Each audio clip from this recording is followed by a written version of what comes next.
Čustka tu závislačky, vítam vás z nového videa. Tentokrát to je Blading. Je to krátky diel, pretože už tu máme semifinále, alebo finále, alebo jak to nazvať. Je to len medzi týmito 4 bladerami a zistíme, ktorí dvaja postupia do finále, kde sa už zistí, ktorý blade je najlepší. Jak to bolo? Tak to tuším, hej. Dobre, takže poďme na to, jak ste mohli vidieť, je Dinosaurik versus Lion. A bez zbytočných, debilných, nahulených kecov, škúlavých.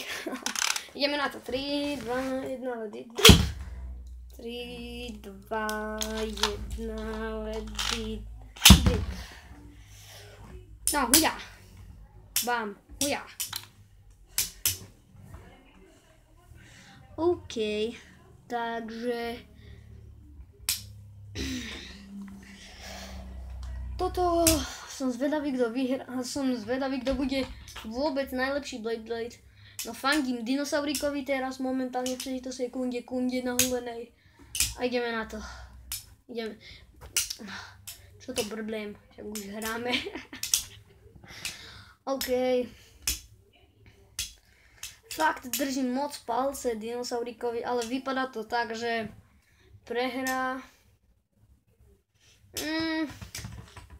No škoda. Nevadí. Takže Lion postupuje ďalej. A tuto zistíme, kto sa postaví proti Lionovi.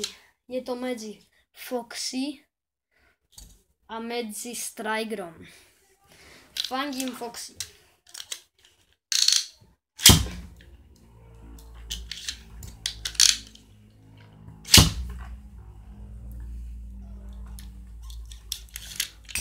No, zatiaľ to nevypadá nejak, lebo práve sme začali. Foxy. No, takto to bude jasné, že Striger vyhrá, ale pokiaľ sa takto budú stále naražať, tak Foxy má dosť veľkú šancu na výhru. No, presne o tom hovorím. Foxy.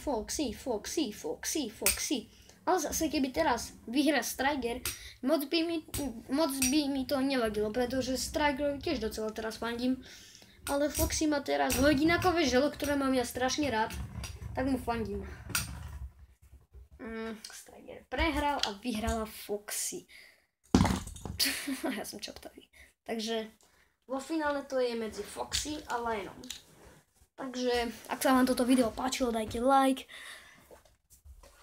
Čaká nás v finále, kto je najlepší, jaký blade je môj najlepší. A čus, kaktus, závislaci a závislačky. A ešte niečo, že keby, ak si myslíte, že, sekundu, ešte jedna vec, ak si myslíte, že ja kopírujem Peťan Games, jeho pozdrav, tak nekopírujem, viem, že aj on používa čus, kaktus, zdarec, sranec a tak, ale čus, kaktus som si vymyslel sám a až potom som si všimol, že čus, kaktus používa aj on. Keby mám zdarec, sranec, tak áno, to by som kopíroval, ale čus, kaktus som si vymyslel ešte predtým, než som zistil, že to používa Peťan Games. A to je všetko. Takže dajte poriadny like, veľký, vidím, že vás to aspoň 5 troška baví. Chcem aspoň 5 lajkov. A čus.